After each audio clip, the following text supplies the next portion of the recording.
to the edge of existence itself.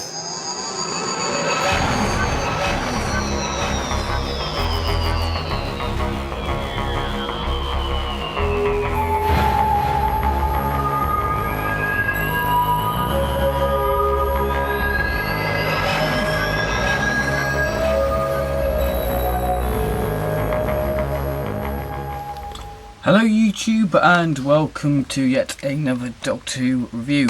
In this review I shall be looking at Dark Eyes, the first series. In this part I will be looking at the first two stories, The Great War and The Fugitives. So before I actually look at the stories, let's have a look at the artwork of the box, what the four stories come in. So at the top we have the Big Finish logo. Doctor Who, we have these swirly patterns there at the top by the Doctor Who logo.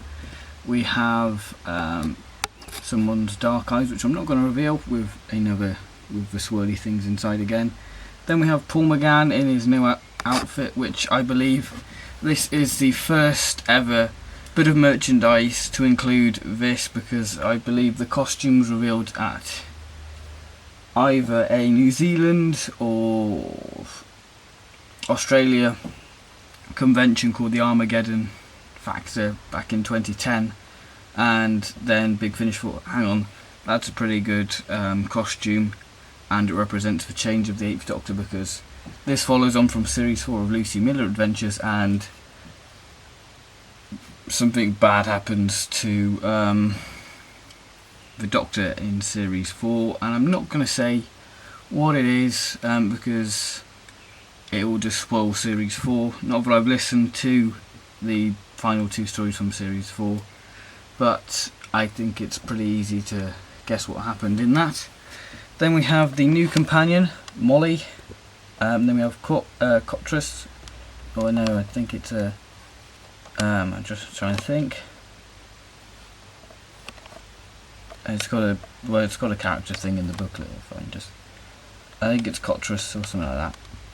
Then we have a Dalek there, and another Dalek, and on the bottom we have Dark Eyes, and we have some barbed wire to represent the first story where this series kicks off. Then we have some cast members: Paul McGann, Ruth Bradley, Peter Egan and Toby Jones, with Nicholas Briggs as the Daleks. On the side of the audios we've got another picture, Doctor Who, and this time, if I can just lift that up, we have the four stories: Great War, The Fugitives, Tangled Web, X and the Daleks 1. That symbolises that this is the first of the Dark Eyes trilogy, and on the back, the camera will focus, again we have the cast members, and then we have a quote from The Great War, and we have a bit of bio on Dark Eyes. So if you are interested in this and you want to know more, then do feel free to have a read of that. Okay, so that's basically that. Now let's look at The Great War and its cover and all that snazzy stuff. Okay, so here is The Great War. So let's have a look at the cover, and then we'll look inside the audio, then we'll go through my thoughts on this story. So on the top we have the Doctor Who logo, starring Paul McGann, Ruth Bradley in Dark Eyes, The Great War by Nicholas Briggs. Then we have Paul McGann there, a biplane, Molly and the Daleks going across No Man's Land, and on the other side we have the TARDIS in No Man's Land as well, and we have a updated photo of the 8th Doctor. As you can see, it is new outfit. If we just get the other one, that was his previous photo, but now it's been changed. And again we have the cast members. Then we have an audio adventures of Doctor Who, forecast audio drama. On the side we have a picture of the 8th Doctor there, again in his new outfit, Dark Eyes, The Great War. And on the back we have a bit of text on what the story's about, the plot. Then again the cast, and then the running time is 1 hour. Now, many people like myself thought that the Dark Eyes trilogy had, a few parts, like each story had a number of parts, but the stories are solely just 1 hour There's no Great War Part 1, 2 or whatever. It's just one story and all the stories linked together in some way. Yeah, that's basically how Dark Eyes works, and it's the same in Dark Eyes 2, which will be after Part 2 of Dark Eyes 1. You can call it Dark Eyes 1.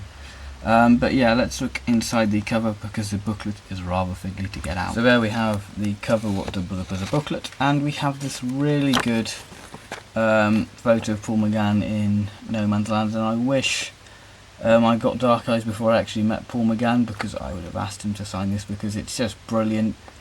And we've got TARDIS there, it's just brilliant, I do like it so much.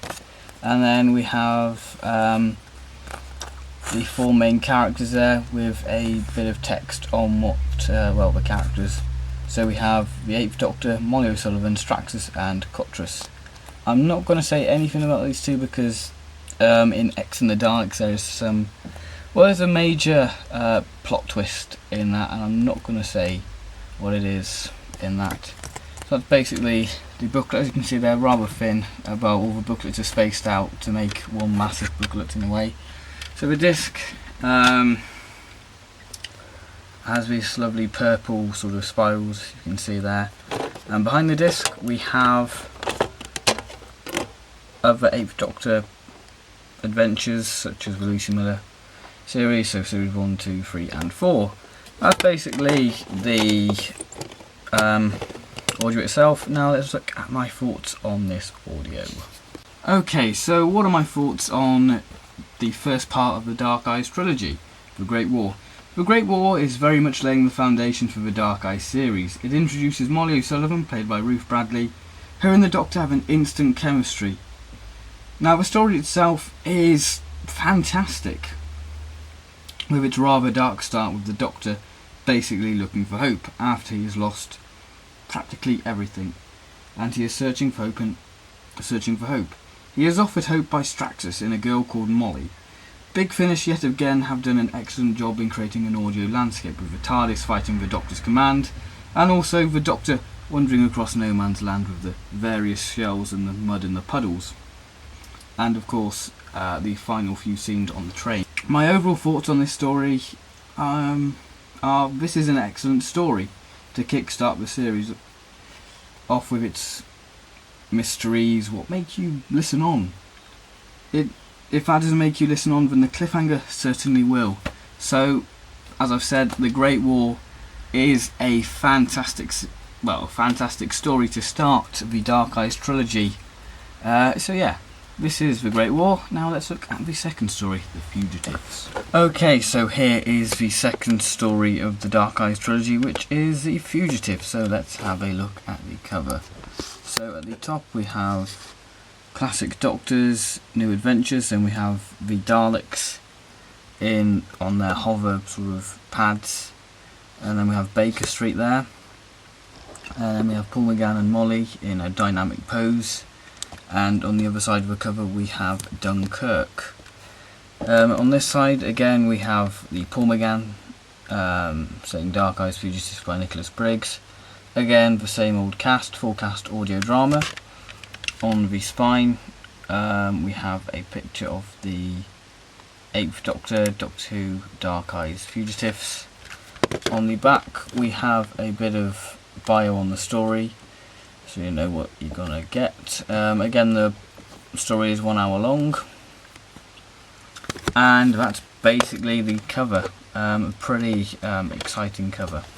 So here is the booklet. So let's have a look inside. So if we open it up, we have a picture of Molly and the Doctor. So we have the Doctor in 1970s Britain on Baker Street with the computer.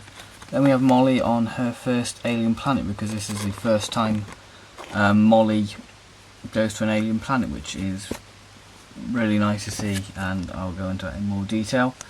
Then we have writer's notes about Nicholas Briggs and why he decided to write Dark Eyes. That's basically the booklet. I'll just show you guys the disc. The disc is exactly the same as the Great War, as you can see, with the spirals. But behind the disc we have, I think, other Big Finish audios available. Yep, you can see there. So now let's go into my thoughts on the Fugitives. Okay, so what are my thoughts on the Fugitive? Now, before the opening credits, this story has a very new series style, but after that it follows on right from where the Great War finished. It's not every story you see the Doctor escape on horseback and flying a biplane. This is another example of Big Finish showing their wide variety of presenting landscapes and shows anything's possible with audio. Though the story may seem very blockbuster-esque, the story still gets time to breathe in the form of Molly writing a letter to her family, which I feel is a wonderful touch and gives Molly's character a bit more characterisation. It gives a bit more backstory to her. The story itself is very much like the chase and the Dalek master plan in the way it flicks through location from Dunkirk to Baker Street in the 1970s, and of course the Daleks are never far behind. The story sees Molly go to her first alien world, which is a beautiful moment between McGann's Doctor and Molly. But there is one mystery what leaves the Doctor wondering: how does Molly know how to fly the TARDIS? Or the Tardy box as Molly calls it. Yep, Molly calls it the Tardy box, and I love it. It's brilliant. I love it. Overall, this is an excellent story. This story for me is brilliant. It's so fast paced. I mean, it's flicking between locations. It's just fantastic. I love this story. It is possibly my favourite between. Well, actually, I prefer this story to the Great War because it's so action packed. Because I like action stories. Doctor Who ones anyway. And I just love how it just flicks through locations, and it's just brilliant. I just think it's a clever story, and having that letter really does sort of calm it down, and then boom, you're straight back in the action. It's just fantastic. So this is an excellent story. So yeah, The Fugitives is a brilliant story. Yes, so this has been part 1 of the Dark Eyes trilogy. Part 2 will be X and the Daleks Tangled Web and X and the Daleks, so stick around for that. So for now, thank you for watching. Comment, rate and subscribe, because more reviews are on the way. So for now, goodbye.